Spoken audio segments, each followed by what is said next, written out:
402호 택배 맞으시죠? 저희 집 앞에 잘못 더라고요. 비도 오는데 이걸 직접 가져다 주셨네요. 어깨가 다 젖으셨는데 저 때문인가요? 아니에요. 괜찮습니다. 금방 내려가는 길이었으니까요. 옷이 많이 젖으셨는데 잠깐 들어와서 말리고 가세요. 따뜻한 차라도 한 잔 드릴까요?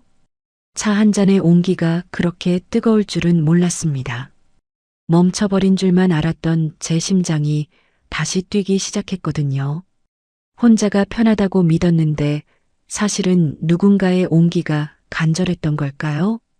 그날의 만남은 단순한 택배 전달로 시작됐지만 제 멈춰버린 인생을 송두리째 흔들어 놓은 계기가 되었습니다. 남편을 보내고 세상과 담을 쌓았던 제 방 안에 환한 전등 불빛과 은은한 나무 향기가 스며들기 시작한 건 바로 그분 덕분이었습니다. 예기치 못한 아찔한 사고와 빗속의 기다림을 지나 결국 믿기 어려울 만큼 따뜻한 봄날이 제 앞에 다가왔습니다. 지금부터 여러분께 기장 바닷가 낡은 빌라에서 55세 세림 씨에게 찾아온 마법 같은 두 번째 사랑 이야기를 들려드리겠습니다. 본격적으로 시작하기 전에 영상 오른쪽 아래 구독, 좋아요, 알림 설정 꼭 부탁드립니다. 여러분의 응원은 제게 큰 힘이 됩니다. 모두 무료입니다. 안녕하세요, 세림입니다. 반갑습니다. 안녕하세요. 부산 기장 바닷가 바람끝이 유난히 짠 어느 낡은 빌라에서 홀로 시간을 견디고 있는 55세 김세림입니다. 창밖으로 보이는 바다는 매일 같은 모습인 것 같은데 제 인생은 어쩌다 이렇게 멈춰버린 시계추처럼 정지해버린 걸까요? 불과 몇 년 전까지만 해도 제 삶은 가위질 소리와 사람들의 웃음소리로 가득했습니다. 20년 넘게 동네 어귀에서 작은 미용실을 운영하며 손님들의 머리카락을 만지고 그들의 고단한 삶을 들어주는 게 제 유일한 기쁨이었죠. 세림 씨, 오늘도 솜씨 좋네. 라는 칭찬 한마디에 피로가 씻은 듯이 사라지곤 했던 참 활기찬 여자였습니다. 하지만 인생이란 게 참 무심하더군요. 가장 의지했던 남편을 모진 병으로 먼저 보내고 나니 제 손에 들린 가위가 그렇게 무거울 수가 없었습니다. 결국 평생의 자부심이었던 미용실을 정리하고 저는 스스로 세상과 담을 쌓은 채 이 낡은 빌라 안으로 숨어버렸습니다. 무기력함이라는 놈은 예고도 없이 찾아와 제 일상을 갉아먹기 시작했습니다. 아침에 눈을 떠도 창밖으로 보이는 저 바닷바람을 마주하는 것 말고는 특별히 해야 할 일이 없더군요. 예전 같으면 남편 아침밥 차려주느라 도마 소리가 경쾌하게 울렸을 부엌엔 이제 먼지 앉은 냄비들과 차갑게 식은 물 한 잔만이 덩그러니 놓여 있습니다. 정성껏 국을 끓여봐야 마주 앉아 맛있다며 한 그릇 비워줄 사람이 없으니 대충 찬물에 밥을 말아 넘기거나 그마저도 귀찮아 끼니를 거르는 게 예산일이 되어버렸습니다. 엄마, 거기 혼자 계시면 병나요. 서울로 올라오세요. 저랑 같이 살아요. 서울에 자리 잡은 아들이 전화를 걸어올 때마다 목이 메어 설득하곤 합니다. 하지만 저는 차마 이 집을 떠날 수가 없었습니다. 삐걱거리는 현관문 소리부터 거실 벽지에 빛바랜 얼룩 하나까지 여기저기 남편과 함께 웃고 울던 흔적들이 화석처럼 박혀 있거든요. 이 집을 정리하고 떠난다는 건 남편과 맺어온 마지막 끈을 제 손으로 끊어버리는 것 같아 차마 발길이 떨어지지 않았습니다. 그래서 저는 차라리 바닷바람을 맞으며 홀로 남겨지는 고독을 선택했습니다. 하루에 내뱉는 말이라고는 마트 계산대에서 봉투 하나 주세요라는 짧은 한마디가 전부인 날들이 반복되었습니다.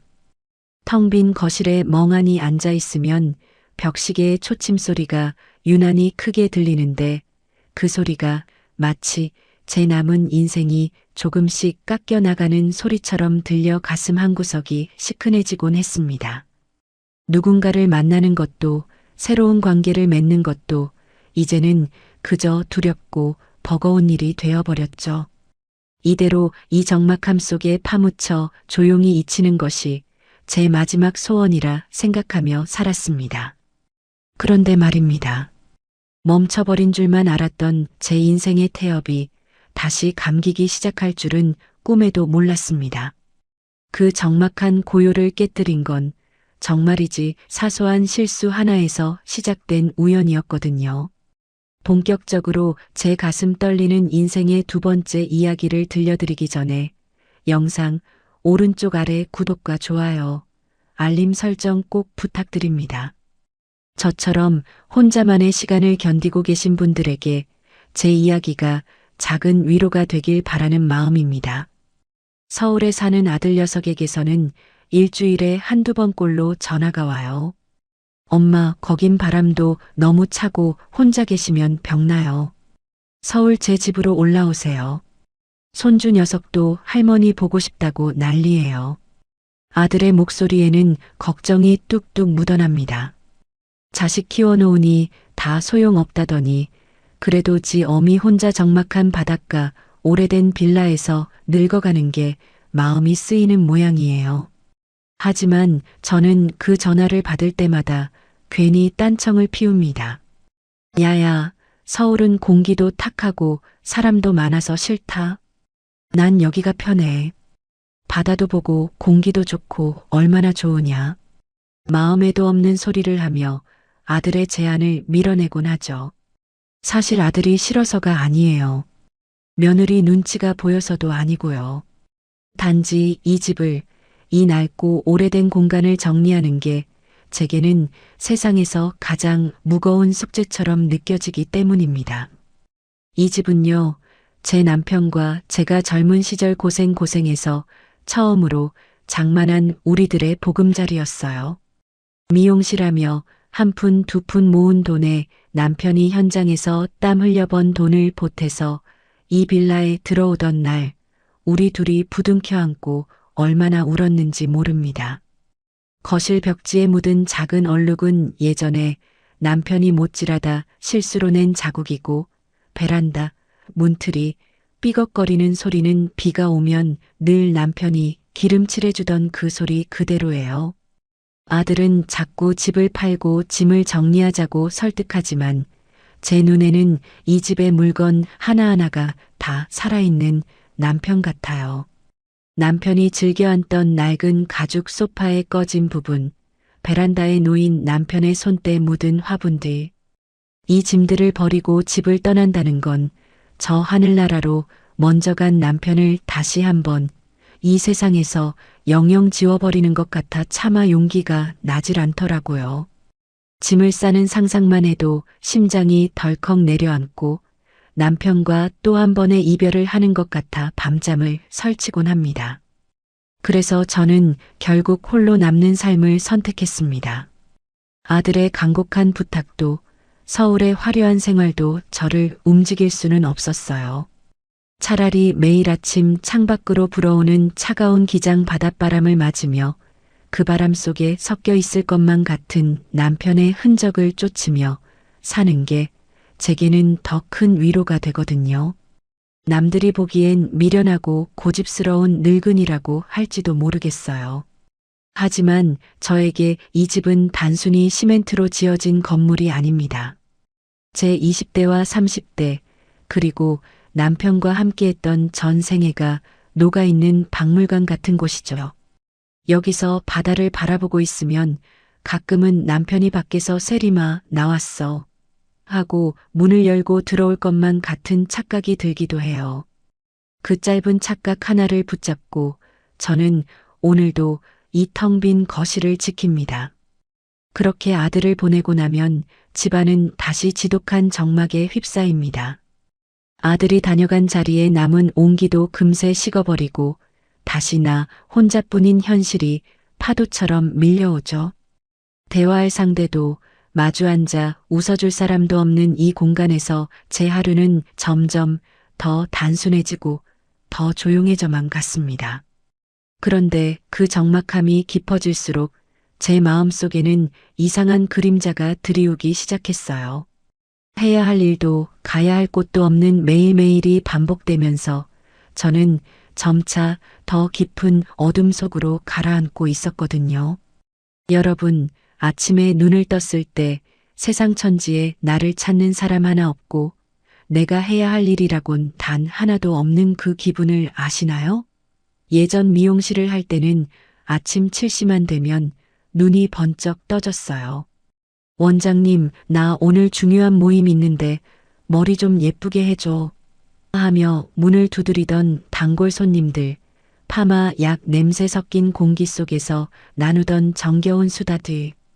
그때는 그게 참 고달프다 생각했는데 지금 생각하니 그 소음들이 제 삶을 지탱해 주던 생명줄이었더라고요. 이제 제 아침은 지독하리만큼 고요합니다. 눈을 떠도 서두를 이유가 전혀 없어요. 거실로 나가면 남편과 함께 앉아 두런두런 이야기를 나누던 그 낡은 식탁이 저를 맞이합니다.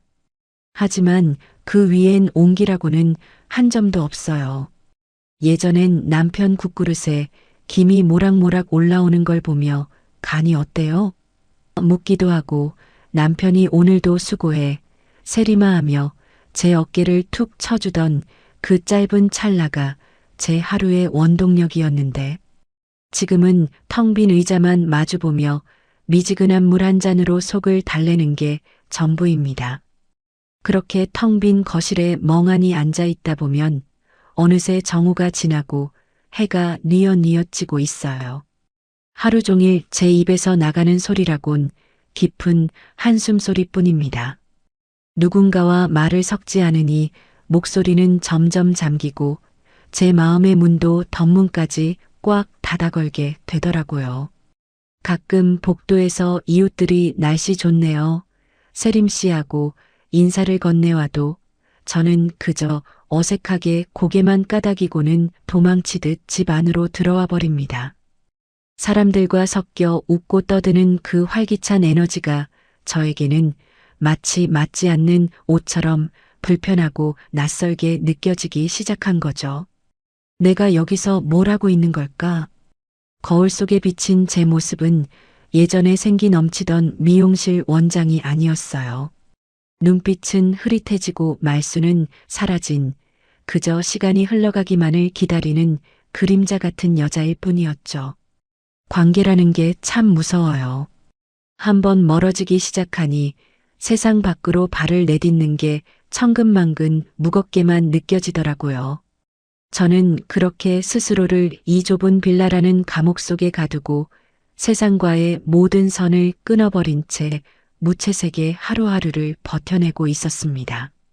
하지만 여러분, 하늘이 정해준 인연이라는 게 정말 있긴 한가 봐요. 그렇게 세상과 담을 쌓고 죽은 듯이 지내던 저에게 도저히 피할 수 없는 아주 작은 사건 하나가 찾아왔거든요. 평소 같으면 그냥 무시하고 지나쳤을 그 작은 일이 제 닫힌 문을 두드리기 시작한 건 어느 비 오는 날 오후였습니다. 세상과 담을 쌓고 지낸 지도 참 오래되었습니다. 아침에 눈을 뜨면 습관적으로 텔레비전부터 켜요. 내용이 궁금해서가 아니라 그저 적막한 집안의 사람 목소리라도 들려야 제가 살아있다는 걸 겨우 느낄 수 있었거든요. 그렇게 멍하니 하루를 보내던 어느 비 오는 오후였습니다. 며칠째 미뤄둔 고지서라도 확인해야겠다 싶어 무거운 몸을 이끌고 1층 공동 우편함으로 내려갔죠. 수북이 쌓인 광고 전단과 고지서들 사이로 유독 눈에 띄는 상자 하나가 제 우편함 칸에 억지로 끼워져 있더라고요. 어머, 이게 뭐지? 난 주문한 게 없는데. 의아한 마음에 상자를 꺼내 들여다보니 제 이름이 아니었어요. 받으시는 분 성함에 정우진이라고 낯선 이름이 적혀 있고 주소는 402호라고 선명하게 쓰여 있더군요. 저희 집이 302호니까 바로 위층분의 물건이 배달 사고로 제 칸에 들어온 모양이었어요. 예전에 저였다면 아이고, 택배 기사님이 바쁘셨나 보네.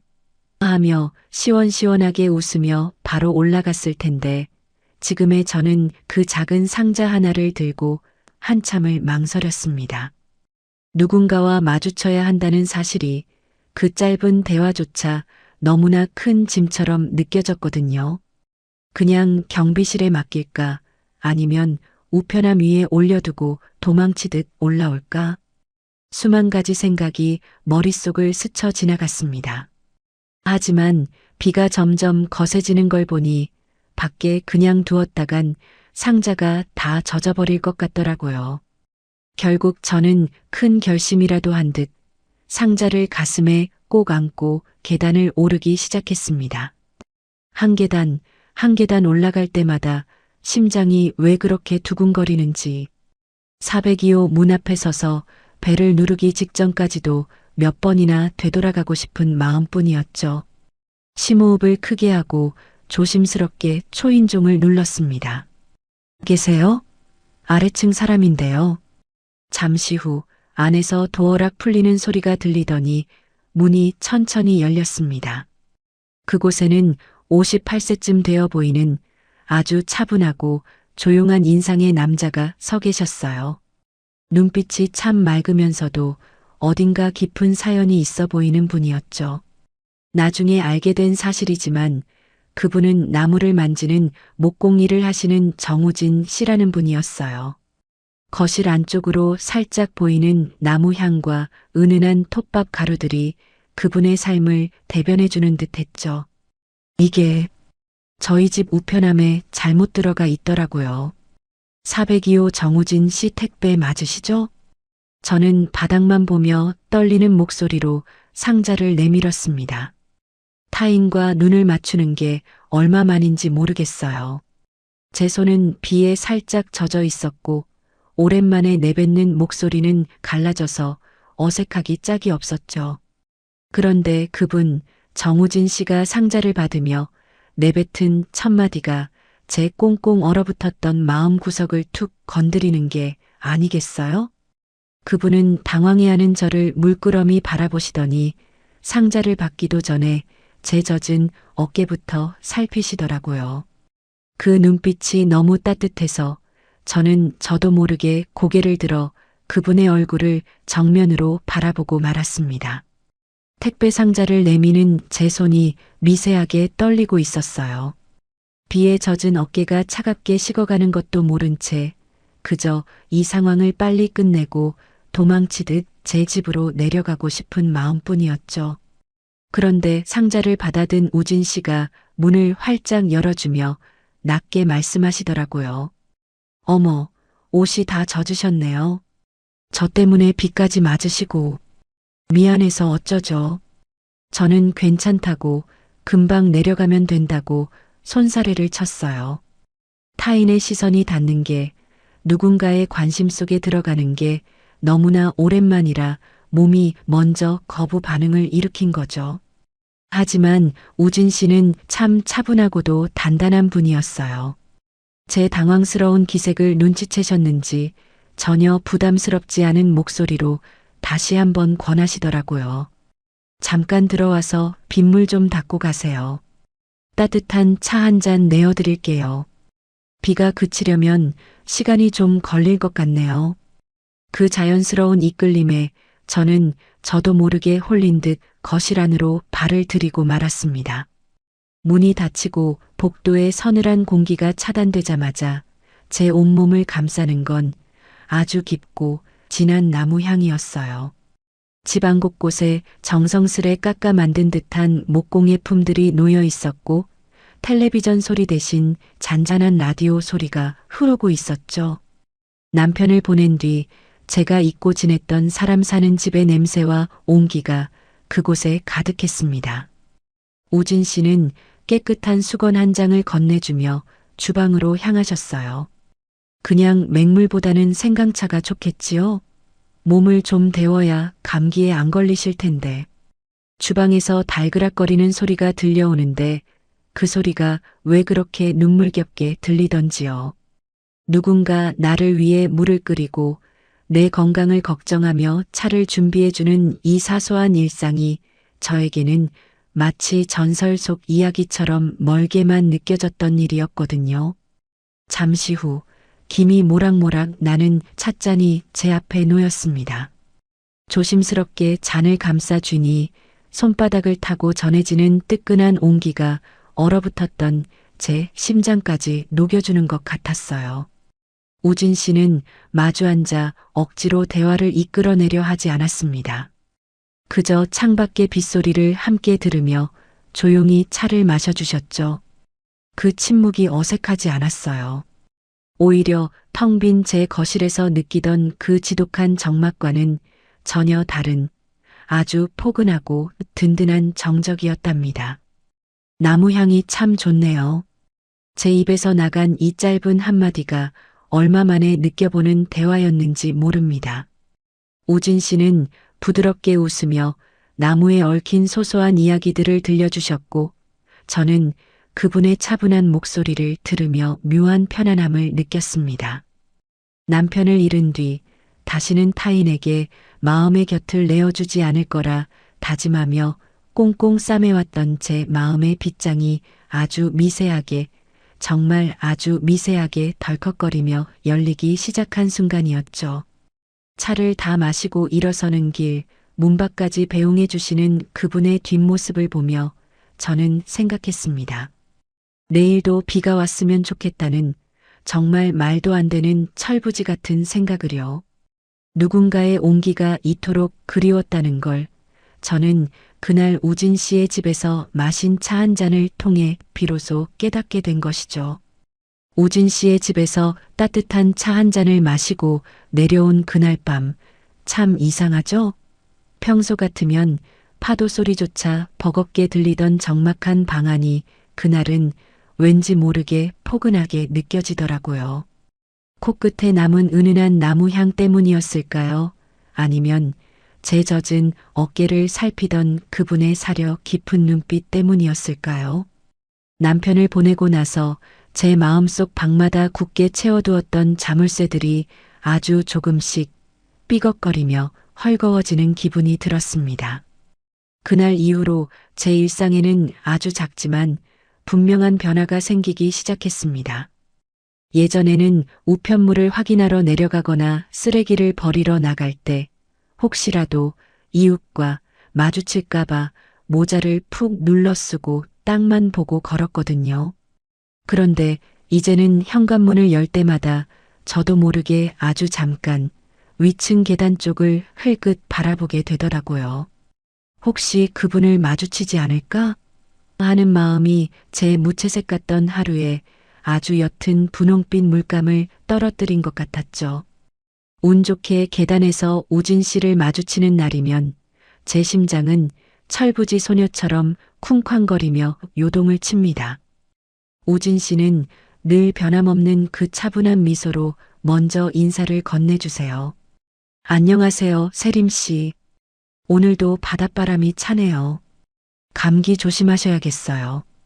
그저 스쳐 지나가는 짧은 안부 인사일 뿐인데 그 목소리가 제 귓가를 맴돌 때면 텅 비어있던 제 가슴속 공간이 따뜻한 온기로 꽉 차오르는 기분이 듭니다. 주차장에서 장을 보고 돌아오는 길에 마주쳤을 때는 무거운 짐을 번쩍 들어 올려주시며 엘리베이터 앞까지 옮겨다 주시기도 했죠. 에구, 제가 해도 되는데 하며 미안해하는 저에게 우진 씨는 나무 만지는 사람이라 힘쓰는 건 자신 있습니다. 사양 마세요. 라며 넉살 좋게 웃어 보이셨어요. 20년 넘게 미용실을 하며 손님들의 고단함을 닦아주기만 했던 제가 누군가에게 대가 없는 배려를 받는다는 게 이렇게나 뭉클한 일인지 예전엔 미처 몰랐습니다. 하루에 단 몇 마디, 길어야 1분도 안 되는 짧은 대화들. 하지만 저는 어느샌가 그 찰나의 순간을 하루 중 가장 소중한 조각으로 간직하게 되었습니다. 아침에 눈을 뜨면 오늘은 어떤 인사를 나누게 될까 하는 기대감이 생겼고 거울을 한 번 더 보며 흐트러진 머리칼을 정리하는 제 자신을 발견하곤 깜짝 놀라기도 했죠. 누군가와 연결되어 있다는 느낌, 나를 알아봐주는 이웃이 있다는 사실이 이토록 삶의 의지를 불러일으키는 것인지 정말 꿈에도 몰랐답니다. 무기력하게 침대에 누워 바다만 바라보던 시간들이 조금씩 줄어들고 저는 이제 우진 씨와 나눌 내일의 인사를 준비하며 잠자리에 듭니다. 남편과의 이별 후 멈춰버렸던 제 인생의 시계추가 우진 씨라는 따뜻한 태엽을 만나 아주 천천히 하지만 힘차게 다시 움직이기 시작한 것이죠. 그런데 말입니다. 그저 인사만 나누던 사이였던 저희 관계가 조금 더 깊은 속마음을 나누게 되는 결정적인 계기가 찾아오게 됩니다. 바로 우진 씨의 그 투박한 손끝에서 피어나는 나무 냄새 가득한 공간, 그곳에서 말이죠. 인생이란 게 참 얄궂지요. 조금 살만하다 싶으면 꼭 어디 한 군데가 고장이 나니까요. 우진 씨와 인사를 나누며 마음의 빗장을 조금씩 풀고 있던 어느 늦은 저녁이었습니다. 평소처럼 거실에 앉아 낡은 앨범을 넘겨보고 있는데 갑자기 머리 위 전등이 기분 나쁜 소리를 내며 깜빡거리기 시작하더라고요. 그러더니 퍽 하는 소리와 함께 온 집안이 칠흑 같은 어둠 속으로 잠겨버렸습니다.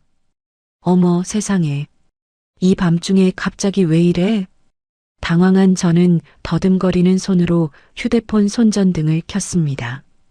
예전 같으면 남편이 세리마 비켜봐. 내가 금방 고쳐줄게 하며 뚝딱뚝딱 해결했을 일인데 이제는 이 작은 전구 하나 나간 것도 저에게는 거대한 벽처럼 느껴지더군요. 차단기를 내려다봐도 뭐가 뭔지 도통 알 수가 없고 관리사무소는 이미 퇴근한 시간이라 연락도 닿지 않았습니다. 텅 빈 집안에 어둠이 내려앉으니 그동안 애써 눌러왔던 외로움과 무력감이 다시 파도처럼 밀려왔습니다. 나 혼자선 전구 하나도 제대로 못 바꾸는구나 싶은 자괴감에 눈시울이 시큰해졌죠. 결국 답답한 마음에 현관문을 열고 복도로 나섰습니다. 혹시나 우리 집만 그런 건지 아니면 아파트 전체가 정전인 건지 확인하고 싶었거든요. 그런데 마침 위층에서 작업복 차림의 우진 씨가 내려오고 계신 게 아니겠어요? 우진 씨는 휴대폰 불빛에 의지해 서 있는 저를 보고 깜짝 놀라며 멈춰 섰습니다. 세림 씨, 무슨 일이세요? 집안이 왜 이렇게 캄캄합니까? 저는 창피한 마음을 무릅쓰고 사정을 설명했습니다. 전등이 갑자기 나갔는데 어떻게 해야 할지 모르겠다고요. 우진 씨는 제 말이 끝나기도 전에 부드럽게 웃으며 대답하셨습니다. 아이고, 고생하셨네요. 제가 목공일을 하지만 전기도 기본적인 건 좀 만질 줄 압니다. 실례가 안 된다면 제가 잠시 봐드릴까요? 순간 저는 망설여졌습니다. 아무리 안면을 텄다 해도 혼자 사는 여자의 집에 늦은 시간 남자를 들인다는 게 선뜻 용기가 나지 않았거든요. 남편이 떠난 뒤로 이 집은 저만의 성역이었고 누군가의 발자국이 닿는 것조차 조심스러웠으니까요. 하지만 우진 씨의 눈빛은 그날 차를 내어줄 때처럼 여전히 맑고 정직했습니다. 무엇보다 이 막막한 어둠 속에서 저를 건져줄 유일한 손길이라는 생각에 저는 조심스럽게 고개를 끄덕였습니다. 번거롭게 해드려 정말 죄송해요. 부탁 좀 드릴게요. 제 허락이 떨어지자 우진 씨는 집 안으로 들어와 능숙하게 차단기함을 살피고 의자를 가져와 전등갓을 열었습니다. 어둠 속에서 우진 씨의 실루엣을 바라보고 있으니 묘하게 남편의 뒷모습이 겹쳐 보이기도 하더군요. 누군가 내 공간의 불편함을 해결해 주려 애쓰는 모습, 그 든든한 등판이 주는 위안이 이토록 큰 것인지 정말 오랜만에 다시 느꼈습니다. 우진 씨의 손길이 닿을 때마다 조금씩 들리는 금속성 소리와 차분한 숨소리, 그 소리들이 적막하던 제 집안을 다시 생기로 채워가고 있었습니다. 저는 그가 작업을 마칠 때까지 숨을 죽인 채 그 뒷모습을 지켜보았습니다. 낯설지만 따뜻한 이 감정이 단순히 정구가 고쳐지길 기다리는 마음 때문인지 아니면 제 삶에 찾아온 이 낯선 방문객 때문인지 알 수 없었죠. 그렇게 한참을 씨름하던 우진 씨가 자, 이제 들어올 겁니다 하고 외치시는 순간 눈부신 빛이 거실을 가득 채웠습니다. 눈이 시릴 정도로 환한 불빛이 거실을 가득 채우는 순간 저도 모르게 아 하고 탄성을 내뱉었습니다. 칠흑 같은 어둠 속에 갇혀 있을 때는 이 집이 세상에서 가장 차갑고 무서운 감옥 같았는데 전등 하나 켜졌다고 금세 온기가 도는 것 같더라고요. 의자 위에서 조심스럽게 내려온 우진 씨는 소매로 이마에 땀을 닦으며 씩 웃어 보이셨습니다. 됐습니다. 전선 연결이 조금 헐거워져서 쇼트가 났었네요. 이제 걱정 안 하셔도 됩니다. 능숙하게 연장을 챙기는 그분의 손길은 참 투박하면서도 믿음직스러웠습니다. 미안하고 고마운 마음에 어쩔 줄 몰라 하는 저에게 우진 씨는 도리어 제 마음을 꿰뚫어 보기라도 한 듯 나직한 목소리로 말씀하셨죠. 혼자 살다 보면 이런 사소한 고장 하나도 참 크게 느껴지곤 하지요. 세상 천지에 나 혼자 남겨진 것 같고 당장 내일은 또 무슨 일이 터질까 겁도 나고 저도 처음엔 그랬거든요. 혼자라는 게 익숙해지기까지 참 오래 걸립디다. 그 담담한 말 한마디가 제 가슴팍을 툭 치고 들어왔습니다. 아, 이분도 나처럼 혼자만의 긴 터널을 지나오셨구나 하는 동질감과 함께 오랫동안 잊고 지냈던 묘한 감정이 소용돌이치기 시작했어요. 남편이 떠난 뒤로 저는 늘 나 혼자 감당해야 해, 누구에게도 짐이 되지 말아야 해라며 스스로를 채찍질하며 살았거든요. 그런데 오늘 제 머리 위를 밝혀준 이 불빛처럼 누군가 곁에 있다는 사실만으로도 세상이 이렇게 달라 보일 수 있다는 걸 다시금 깨달았습니다. 누군가 내 집에 고장 난 곳을 살펴주고 내 불안한 마음을 말없이 토닥여주는 느낌. 20년 넘게 미용실 의자에 앉은 손님들의 머리칼을 만지며 그들의 이야기를 들어주기만 했던 제가 정작 제 이야기는 누구에게도 꺼내놓지 못한 채 골마가고 있었다는 걸 비로소 알게 된 거죠. 우진 씨가 건넨 건 단순한 수리 기술이 아니라 꽁꽁 얼어붙어 있던 제 일상에 던져진 작은 온기였습니다. 우진 씨, 정말 고마워요. 전등뿐만 아니라 제 마음까지 밝아진 것 같아요. 수줍게 건넨 제 인사에 우진 씨는 그저 묵묵히 고개를 끄덕이셨습니다. 그분의 배려에는 생색도 부담도 없었어요.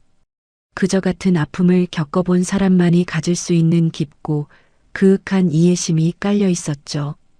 텅 빈 식탁에 홀로 앉아 차가운 물을 들이켜던 밤들과는 전혀 다른 아주 따뜻하고 몽글몽글한 기운이 제 거실 바닥부터 차오르기 시작했습니다. 우진 씨를 배웅하고 다시 혼자 남은 거실은 전보다 훨씬 넓고 환해 보였습니다.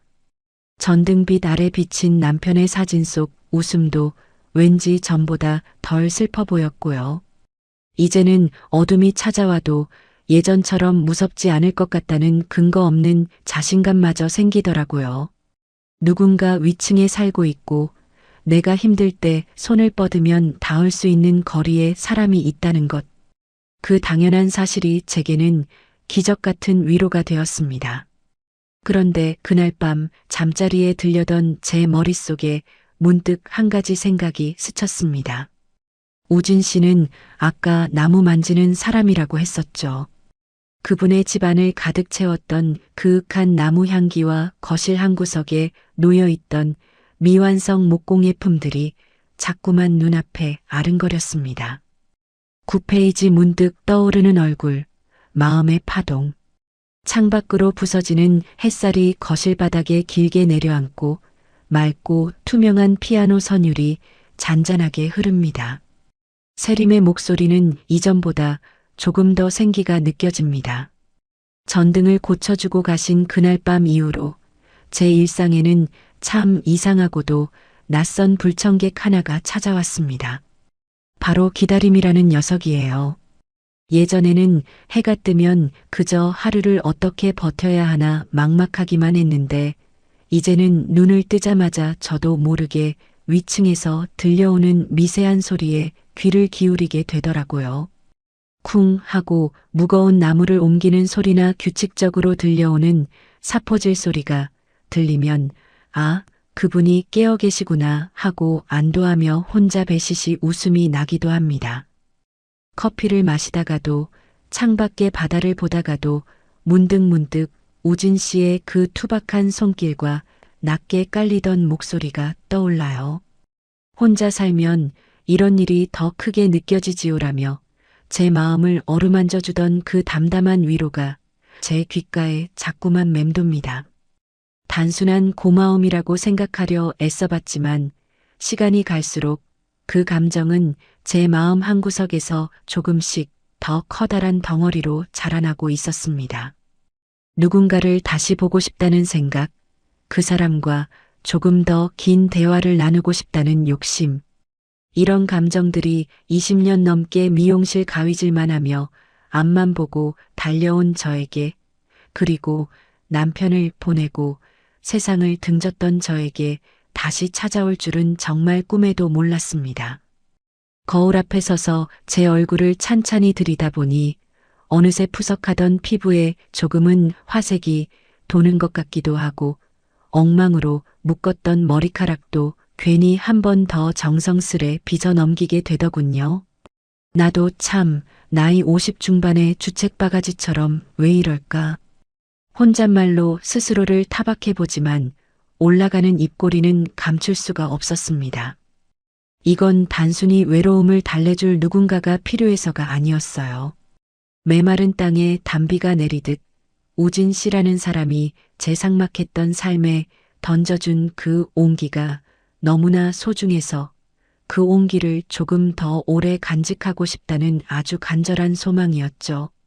그분은 지금 무엇을 하고 계실까? 어제 고쳐준 전등은 잘 들어오는지 물으러 한 번 더 내려와 주시지는 않을까? 이런 어린애 같은 상상을 하며 하루를 보내는 제 모습이 낯설면서도 싫지 않았습니다. 오히려 정지해버렸던 제 인생의 시계가 다시 째깍째깍 소리를 내며 힘차게 돌아가는 기분이 들어서 가슴 한쪽이 벅차오르기까지 했답니다. 하지만 마음이 커질수록 두려움도 함께 자라났습니다. 제가 먼저 다가가도 괜찮은 걸까요? 그분은 그저 이웃으로서 베푼 친절일 뿐인데 제가 너무 앞서 나가는 건 아닐까 하는 걱정에 선뜻 발걸음이 떨어지지 않았습니다. 402호 문 앞까지 갔다가 다시 돌아온 것만 해도 벌써 여러 번이었죠. 그렇게 망설임과 설렘 사이에서 줄타기를 하던 제게 도저히 모른 척할 수 없는 아주 용기 있는 생각이 하나 찾아왔습니다. 감사의 인사를 핑계 삼아 제가 가장 잘하는 것으로 보답을 해드리면 어떨까 하는 생각이었죠. 우진 씨가 저에게 밝은 빛을 선물해 주셨으니 저도 그분의 고단한 하루에 작은 위로가 될 만한 무언가를 드리고 싶었습니다. 사람 마음이라는 게 참 간사하지요. 우진 씨를 향한 설레는 마음을 품고 나니 평소엔 그렇게 무겁던 제 몸이 구름 위를 걷는 것처럼 붕 떠 있는 기분이었습니다. 그날도 그랬어요. 우진 씨에게 고마운 마음을 전하려고 주방에서 정성스레 국을 끓이고 있었거든요. 남편 떠나고 나선 쳐다보지도 않던 냄비를 꺼내어 멸치 육수를 내고 정성껏 재료를 다듬었습니다. 이걸 가져다 드리면 그분이 어떤 표정을 지으실까 하는 즐거운 상상에 빠져 있었죠. 그런데 그 설렘이 너무 과했던 모양입니다. 잠시 거실로 나와 우진 씨에게 건넬 짧은 편지를 적어보겠다고 펜을 든 게 화근이었어요. 전등 고쳐주셔서 정말 감사합니다라는 문장을 썼다 지웠다 반복하며 한참을 고민하고 있는데 어디선가 매캐한 냄새가 코끝을 스치더라고요. 처음엔 그냥 누가 밖에서 뭘 태우나 싶었는데 고개를 들어보니 아차 싶었습니다. 주방 쪽에서 하얀 연기가 뭉게뭉게 피어올라 거실 천장까지 가득 메우고 있었던 거예요. 아이고, 내 정신 좀 봐. 불이야, 불. 혼비백산에서 달려갔지만 이미 냄비는 시커멓게 타들어가고 있었고 매운 연기 때문에 눈조차 제대로 뜰 수 없었습니다. 당황하니 평소 잘 알고 있던 가스밸브 차단 방법조차 머릿속에서 하얗게 지워지더군요. 젖은 행주를 찾으려 허둥대다가 발을 헛디뎌 주저앉았고 쿨럭거리는 기침 소리와 함께 제 마음속엔 이러다 큰일 나겠다는 공포가 순식간에 차올랐습니다. 20년 넘게 미용실을 운영하며 온갖 손님들을 상대했던 강단은 어디로 갔는지 그저 떨리는 손으로 바닥만 짚고 있을 뿐이었죠. 그때였습니다. 쾅쾅쾅 하고 현관문을 세게 두드리는 소리가 들렸어요. 세림 씨 안에 계세요? 바로 위층에 있던 우진 씨였습니다. 아마도 위층까지 번진 연기 냄새를 맡고 달려오신 모양이었죠. 제가 대답할 겨를도 없이 우진 씨는 열려있던 문을 밀고 거실 안으로 뛰어들어오셨습니다. 우진 씨는 당황한 기색 하나 없이 순식간에 상황을 파악하셨어요. 움직이지 마세요. 라고 외치시더니 셔츠 소매로 코와 입을 가리고는 연기 가득한 주방으로 거침없이 돌진하셨죠. 능숙한 손놀림으로 가스밸브를 잠그고 타오르던 냄비를 개수대로 옮겨 찬물을 확 끼얹으시더군요. 치익하는 소리와 함께 자욱했던 연기가 한풀 꺾이고 나서야 우진 씨는 주방 창문을 활짝 열어 환기를 시키기 시작하셨습니다. 바닥에 주저앉아 덜덜 떨고 있는 저에게 우진 씨가 다가오셨습니다. 어디 다친 데는 없으세요? 많이 놀라셨죠? 그분의 목소리는 조금 거칠었지만 그 안에는 저를 향한 깊은 걱정이 가득 담겨 있었습니다. 제 손을 조심스럽게 잡아 일으켜 세워주시는데 그 투박한 손바닥에서 전해지는 온기가 차갑게 식어버렸던 제 심장을 다시 뛰게 만들더라고요. 우진 씨, 제가 너무 미련해서 정말 죄송해요. 면목이 없어 고개를 숙인 저에게 우진 씨는 도리어 누구나 그럴 수 있습니다. 혼자 계시다 보면 더 당황하는 법이죠. 이제 괜찮아요. 다 해결됐습니다라며 다독여 주셨습니다. 연기 때문에 눈물이 핑 도는 건지 아니면 이 막막한 순간에 제 곁을 지켜준 그분의 존재가 너무나 고마워서 눈물이 나는 건지 알 수 없었습니다. 그저 그분의 넓은 어깨 뒤로 보이는 서서히 걷히기 시작한 연기 너머의 풍경이 제 인생에 찾아온 또 다른 희망처럼 보였을 뿐입니다. 하지만 이 아찔한 사건은 여기서 끝이 아니었습니다. 우진 씨가 연기를 빼내고 집안을 정리해 주시는 동안 거실 테이블 위에 놓여있던 그 편지가 제 눈에 들어왔거든요. 매캐한 연기가 거실 가득 차올랐을 때 제 머릿속은 그저 하얗게 비워져 있었습니다. 이제 정말 끝이구나. 나 혼자 이 집에서 이렇게 허무하게 가버리는구나 싶은 공포가 발끝부터 차갑게 올라왔거든요. 그런데 그 절망적인 순간에 제 이름을 부르며 달려온 우진 씨의 목소리는 마치 깊은 늪에서 저를 끌어올려주는 튼튼한 밧줄 같았습니다. 우진 씨는 능숙하게 탄 냄비를 치우고 주방 창문을 활짝 열어젖히셨어요. 세림 씨, 정신 차리세요. 이제 괜찮습니다. 불은 다 꺼졌어요. 그분의 목소리는 다급한 상황 속에서도 흐트러짐 없이 차분했습니다. 저는 바닥에 주저앉아 연기 때문에 붉어진 눈을 비비며 쿨럭거리고 있었죠.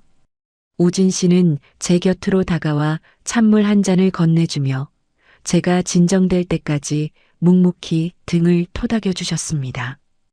그 투박한 손길이 닿는 곳마다 이상하게도 떨리던 심장이 조금씩 자리를 잡아가더라고요.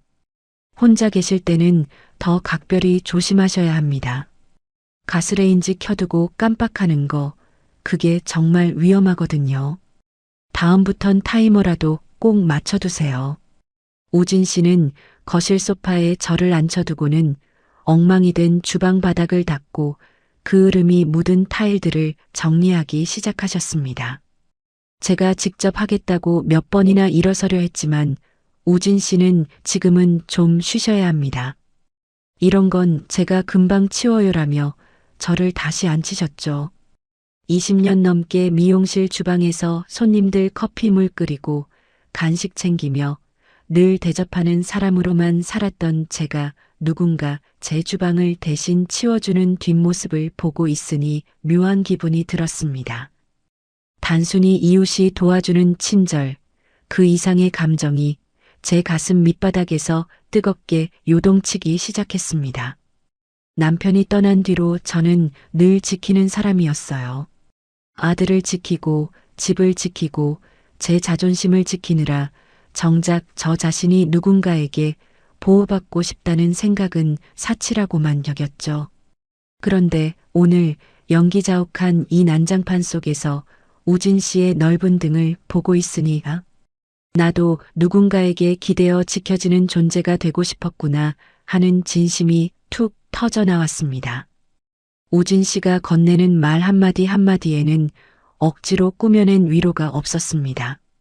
그저 덤덤하게 제 안전을 걱정하고 제 놀란 마음을 헤아려주는 그 깊은 배려가 제 다친 마음의 빗장을 완전히 부수어버린 것 같았죠. 텅 빈 집안에서 시계 소리만 듣고 살던 저에게 누군가 내 이름을 부르며 달려와주고 내 하루의 안위를 걱정해 준다는 게 이토록 눈물겨운 일인지 예전엔 미처 몰랐습니다.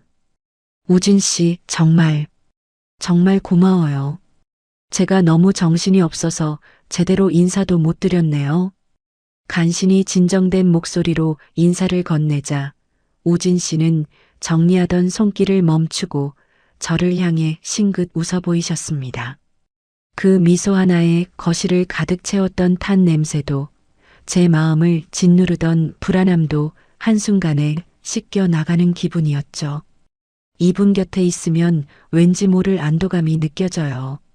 마치 거친 바닷바람을 막아주는 든든한 방파제처럼 제 흔들리는 인생을 꽉 붙잡아줄 것만 같은 그런 예감이 들었습니다.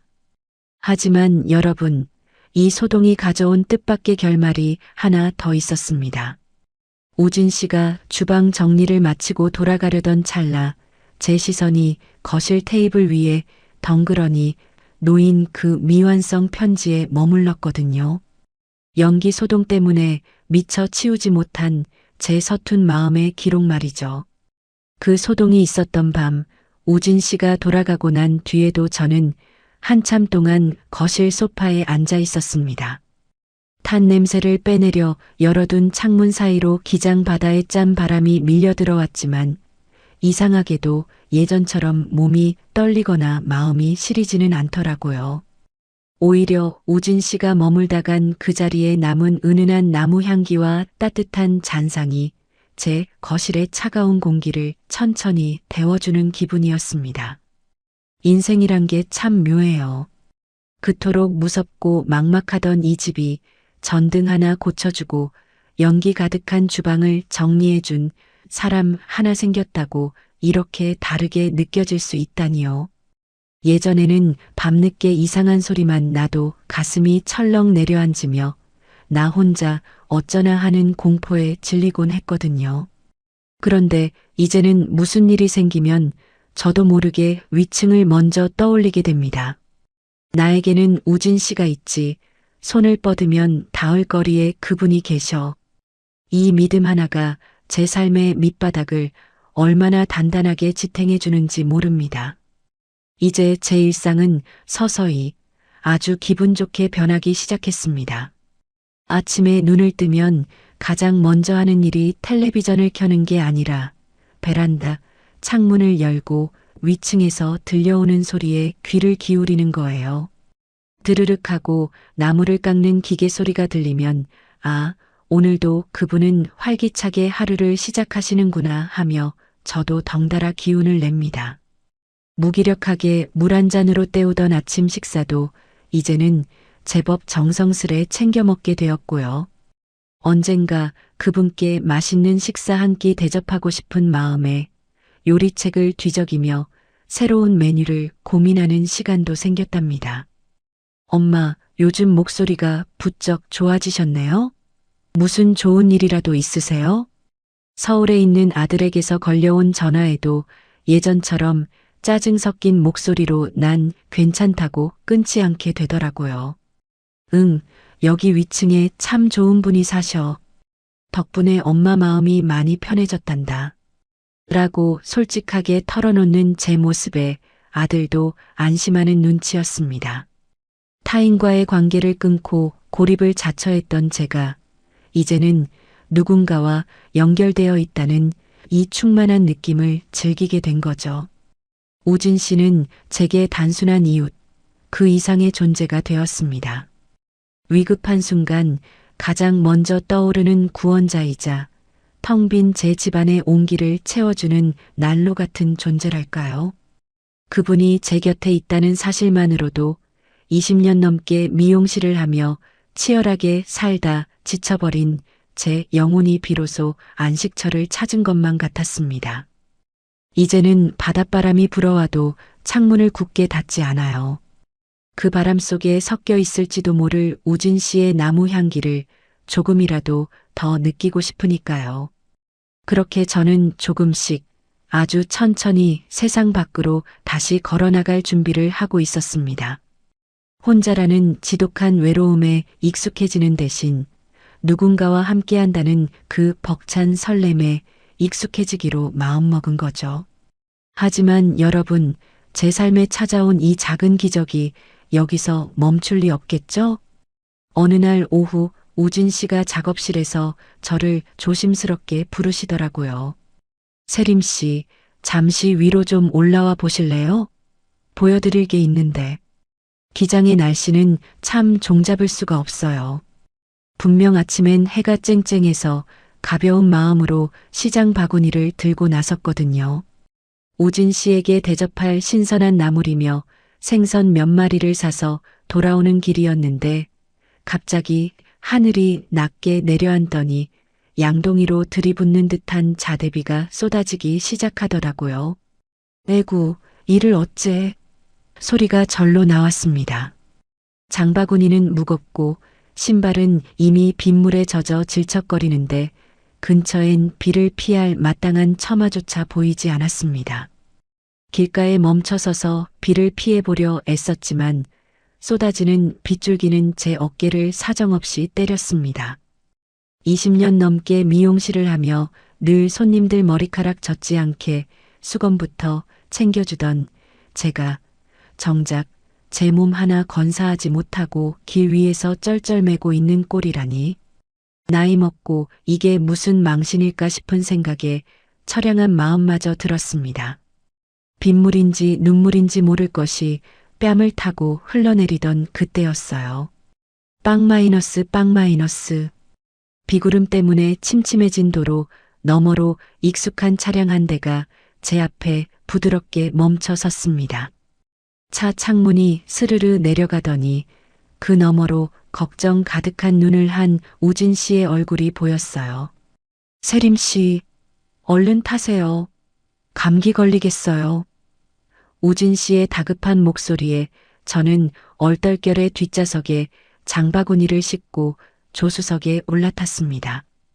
차 안은 바깥의 소란스러운 빗소리와는 대조적으로 아주 아늑하고 따뜻했습니다.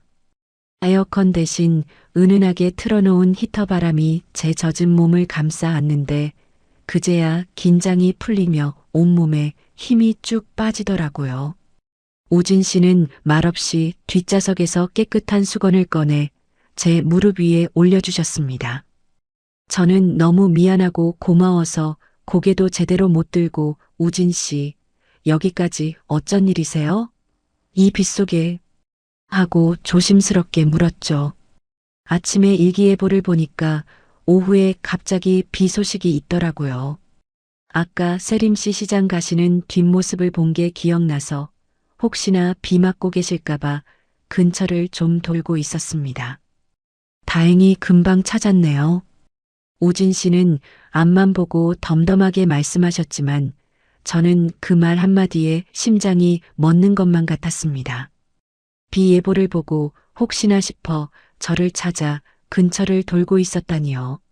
누군가 저를 위해 날씨를 확인하고 제 동선을 기억하며 빗속을 헤매며 저를 기다려 주었다는 사실이 믿기지 않았습니다. 남편이 떠난 뒤로 비 오면 우산 챙겨라, 늦으면 마중 나갈게라는 말은 제 인생에서 영영 사라진 줄만 알았거든요. 그 세심한 마음이 제 가슴 깊은 곳을 울렸습니다. 단순히 친절한 이웃의 호의라고 하기엔 그 울림이 너무나 크고 묵직했죠. 차창을 때리는 빗소리가 이제는 무서운 소음이 아니라 우리 둘만의 시간을 지켜주는 포근한 배경음악처럼 들렸습니다. 핸들을 잡은 우진 씨의 투박한 손등을 훔쳐보며 저는 이 짧은 귀갓길이 끝나지 않았으면 좋겠다는 철없는 생각을 또 한 번 하고 말았습니다. 누군가에게 제가 기억되는 존재라는 것, 그리고 나를 지켜봐주는 따뜻한 시선이 늘 곁에 있다는 것. 그 사실만으로도 제 삶의 무게가 절반은 가벼워지는 기분이었습니다. 빌라 주차장에 도착해 차 문을 열려는데 우진 씨가 제 팔을 살짝 잡으며 한마디 덧붙이시더라고요. 여러분, 나이 50 중반에 누군가와 나란히 걷는다는 게 이렇게나 숨가쁜 일인지 예전엔 미처 몰랐습니다. 비 오는 날 차 안에서 건네주신 우진 씨의 따뜻한 배려 이후 저희 사이엔 말로 다 설명할 수 없는 묘한 기류가 흐르기 시작했거든요. 그러던 중 동네 어귀에서 작은 야시장 축제가 열린다는 소식을 들었습니다. 평소 같으면 시끄럽기만 하지 뭐 하며 문을 걸어 잠갔을 제가 우진 씨가 세림 씨 저녁에 바람도 쐴 겸 야시장 구경 안 가실래요? 라고 물어오자마자 기다렸다는 듯이 고개를 끄덕이고 말았답니다. 축제장 입구에 들어서자마자 화려한 조명들이 밤바다를 수놓고 있었고 맛있는 음식 냄새가 코끝을 간지렸습니다. 수많은 인파 속에서 우진 씨와 나란히 걷는데 자꾸만 그분의 어깨와 제 어깨가 스칠 듯 말 듯 맞닿는 거예요. 그 짧은 접촉 하나에 심장이 쿵 하고 내려앉으면서 20대 시절 첫 데이트를 나갔을 때처럼 손바닥에 땀이 배어 나오더라고요. 미용실 손님들 머리를 만질 때는 그렇게나 담담하던 제 손이 우진 씨 옆에서는 왜 이렇게 갈 곳을 몰라 헤매는지 제 스스로가 참 우스우면서도 신기했습니다. 사람이 참 많네요. 제 옷자락이라도 잡으세요. 놓치면 안 되니까요. 우진 씨가 툭 던진 그 말 한마디에 저는 얼굴이 화끈 달아올랐습니다. 차마 옷자락은 못 잡고 그분의 보폭에 맞춰 바짝 붙어 걷는데 사람들 틈바구니에서 저를 보호하듯 바깥쪽으로 서서 걷는 우진 씨의 배려가 온몸으로 느껴졌습니다. 왁자지껄한 소음들 속에서도 제 귀에는 우진 씨의 낮은 숨소리와 신발이 지면을 딛는 소리만 선명하게 들려왔죠. 오랫동안 잊고 살았던 설렘이라는 감정이 마치 마른 나무에 불이 붙듯 제 온몸으로 번져나가는 기분이었습니다. 야시장 가판대 앞에 서서 어묵 국물을 나눠 마시고 유치한 장난감들을 구경하며 아이처럼 웃는 우진 씨를 바라보았습니다. 평소엔 그저 과묵하고 진중한 분인 줄만 알았는데 조명 아래서 환하게 웃는 그분의 눈가 주름이 왜 그렇게 따뜻하고 근사해 보이던지요. 누군가를 좋아하게 된다는 건 그 사람의 사소한 표정 하나에 내 세상이 통째로 흔들리는 일이라는 걸 저는 참 늦은 나이에 다시금 절절하게 깨닫고 있었습니다. 세림 씨, 저기 예쁜 머리핀이 있네요. 미용실 하셨으니까 이런 거 잘 아시죠? 우진 씨가 가리킨 곳에는 반짝이는 큐빅이 박힌 작은 핀들이 진열되어 있었습니다. 20년 넘게 가위만 잡았지 정작 제 머리엔 핀 하나 꽂아본 적 없는 제 삶이 문득 스쳐 지나갔습니다. 우진 씨는 수줍어하는 저를 대신해 핀 하나를 골라 제 머리칼에 살짝 대보시더군요. 그분의 손가락 끝이 제 머리카락을 스치는 순간 저는 숨을 멈출 수밖에 없었습니다. 이건 단순히 이웃 간의 호의가 아니었어요. 제 가슴 속에 선명하게 그어진 선, 연모라는 두 글자가 비로소 형체를 갖추기 시작한 순간이었습니다. 사람들 사이를 헤치며 걷던 그 밤, 야시장의 불빛은 제 인생에서 가장 찬란한 조명처럼 느껴졌습니다. 남편을 보내고 이제 내 인생에 남자는 없다고 단언하며 쌓아 올렸던 높은 성벽이 우진 씨라는 사람의 따뜻한 눈빛 한 번에 힘없이 무너져 내리고 있었죠. 누군가를 다시 기다리게 되고 그 사람의 목소리에 가슴 떨려 하는 이 기적 같은 변화가 무서우면서도 한편으론 너무나 소중해서 눈물이 핑 돌기도 했습니다. 하지만 여러분, 야시장의 화려한 축제는 끝이 났지만 저희 두 사람의 이야기는 이제 막 진짜 시작을 향해 달려가고 있었습니다.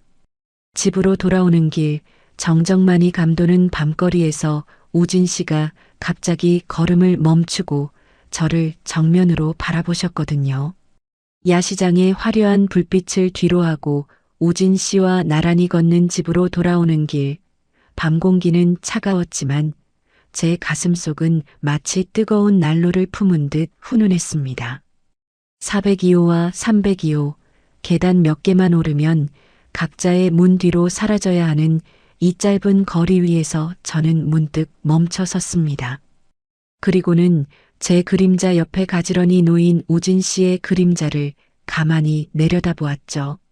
아, 내 시간이 다시 흐르고 있구나. 남편을 병으로 먼저 보내고 미용실 문을 걸어 잠갔던 그날, 제 인생의 시계추는 영원히 멈춰버린 줄만 알았습니다. 낡은 빌라 구석에서 바닷바람만 맞으며 그저 남은 생이 모래시계의 모래알처럼 빠져나가기만을 기다렸던 저였으니까요. 누군가를 다시 마음에 들인다는 것, 누군가의 목소리에 귀를 기울이고 그 사람의 안부를 걱정한다는 건 제게 허락되지 않은 사치라고만 생각했습니다. 하지만 우진 씨라는 투박하고도 따뜻한 존재가 제 멈춰있던 태엽을 조금씩 아주 천천히 감아주었습니다. 배달 사고로 잘못 찾아온 작은 택배 상자 하나, 비 오는 날 건네준 따뜻한 생강차 한 잔, 전등을 고쳐주며 건넨 담담한 위로, 그리고 시장톤 빗속에서 저를 기다려준 그 세심한 마음까지, 그 사소한 우연들이 층층이 쌓여 제 굳게 닫혔던 마음의 빗장을 녹여버린 것이죠. 우진 씨를 바라보며 저는 비로소 깨달았습니다. 인생이란 건 한 번의 커다란 상실로 끝나는 책이 아니라 언제든 새로운 장을 넘길 수 있는 여백 가득한 공책이라는 것을요. 20년 넘게 다른 이들의 머리칼을 만지며 그들의 인생을 다듬어주던 제가 이제는 제 자신의 인생을 다시 예쁘게 빗어 넘길 용기를 얻게 된 것입니다. 우진 씨, 저 사실 오랫동안 세상과 담을 쌓고 살았어요. 그런데 요즘은 내일 아침이 오는 게 무섭지 않네요. 고마워요. 제 곁에 나타나 주셔서.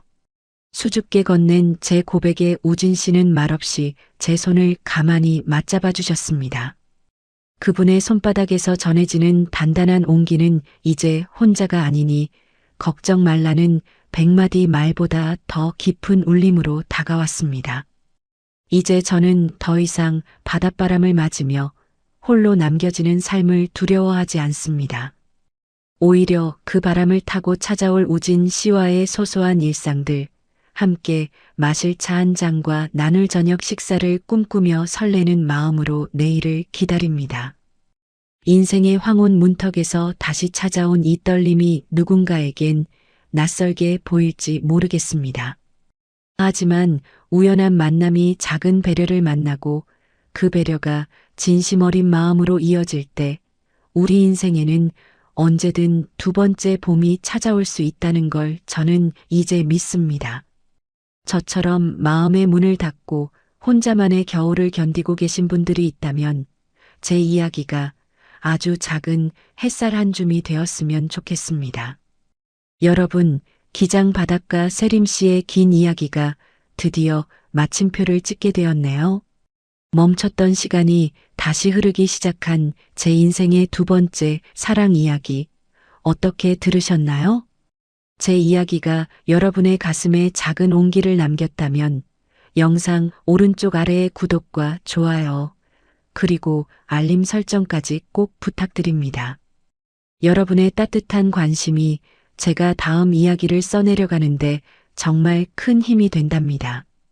혹시 여러분도 인생의 어느 순간 예상치 못한 우연으로 삶이 바뀐 경험이 있으신가요? 아니면 지금 누군가에게 전하고 싶은 따뜻한 안부가 있으신가요? 댓글로 여러분의 소중한 사연을 들려주세요. 하나하나 소중히 읽으며 함께 마음을 나누고 싶습니다. 저는 다음에 더 가슴 뭉클하고 진솔한 이야기로 다시 찾아오겠습니다. 긴 시간 함께 해주셔서 정말 감사합니다. 오늘도 사랑하는 사람과 따뜻한 밤 보내시길 바랍니다.